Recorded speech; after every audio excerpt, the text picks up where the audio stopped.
Jason, obviously a tough outing, but to win the second half, how pleasing was that for you? You asked them at half-time to have pride in the jersey. That was a great takeaway?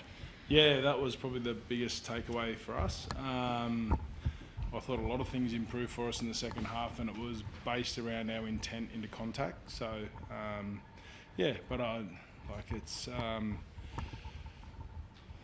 we've had a lot of change and a lot of change in personnel. The program's changed, and then I've tried to change a lot of things that we're doing on the field. So it's going to take time, and I think a lot of that's sort of back onto me because there's periods of the game there where, we had some really good periods.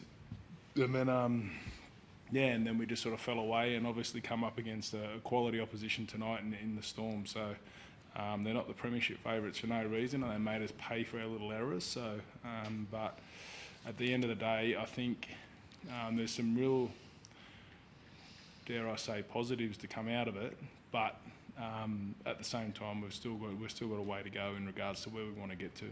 Was that the message then? It's just that, stick at it, it's going to take some time and it will come together, sort of giving the confidence that it will eventuate? Definitely, yeah. So I take full responsibility in regards to the amount of change that I've brought to the club, but at the same time, it doesn't happen overnight. So, I've got no doubt that over the course of time and the buy-in that the players have given us has been enormous. So it's one of those things that we've got a tough lesson tonight, but like you said, we had a dramatic improvement in the second half in parts of our game, in particular our contact, and we've seen what we're capable of in little periods of the game. With Mitch being ruled out midweek, was that a disruption in had he been training had he been off his foot anyway? He'd been out for a couple of weeks. He'd been unloaded. So when did he? Yeah.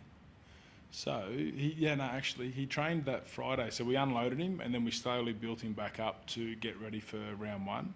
And then we had just a little bit of an incident which wasn't, what we didn't expect to have on the Friday before we had a few days off. So, simply we had been preparing without him, but we were hoping that he was going to play, to be fair to say. Yeah. Craig kind of said that he thought you guys had been working on your, speed of the ball around the ruck and that, but that seemed to be an area that they dominated. Was that the case for you guys? That there had been a focus, but yeah, no, we've definitely been working on that. We've been working on a lot of parts of our game, and that's been one of them, or two of them. But it's they went in a shandy of winning the premiership last year, and they've strengthened their group, their list. So. It's just a reflection of where we're at right at the minute, but we'll improve. Jason, a couple of penalties early probably didn't help you. It just gave Storm a bit of a run on. Yeah, definitely. And we didn't help ourselves early, and especially they come to a part of the field where we knew they'd come, and we probably didn't aim up as well as we'd like to. So that's certainly a lesson for us. And then when teams get momentum like that, the bounce of the ball starts to go their way, and they get their penalties and that type of thing. So that's footy. What was the reasoning behind the 47 missed tackles throughout the game, particularly obviously in that first half? Yeah, the reason, I think I sort of said that earlier, our commitment to contact early in that first half or during that first half was probably not where it needs to be. And but the second half we turned around. Within 15 minutes we went back out there and we turned it all around. And in regards to our missed tackle, I think we had 30 in the first half and 17 in the second half. So that's obviously a massive improvement, and it was on the back of what I said earlier. Jason, what did you learn today about yourself in terms of this head coaching role? I mean, it was your first game as well. Yeah, no, it's I'm not. I won't say I'm sitting here and I'm wondering what to do, because I know that.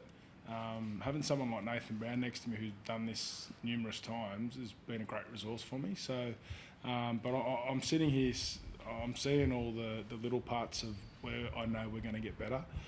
We've got some players that we had two debutants. Isaiah's played one game, and that is not an excuse at all. But it's the reality of it is they need to play more footy, and the only way they're going to get to play more footy is if we put them out on the field with these guys. So.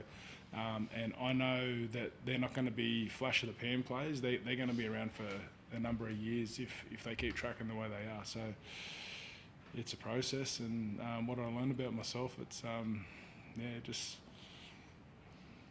just get back to it, and we'll work hard again on Monday, and continuous improvem's a real mantra of ours, and that's something we're going to keep working on.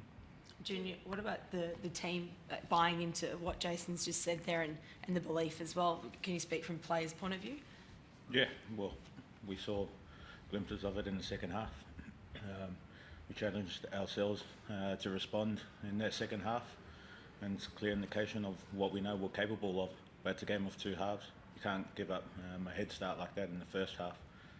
Obviously, with a good team like Melbourne, I was going to be on the back foot, and I thought just the response, that we were challenged with to start that second half, sort of just dripped all the way through, and there's definitely a lot of positives to take out from that. And like we said, we'll go back Monday and have a look at everything and move on to next week.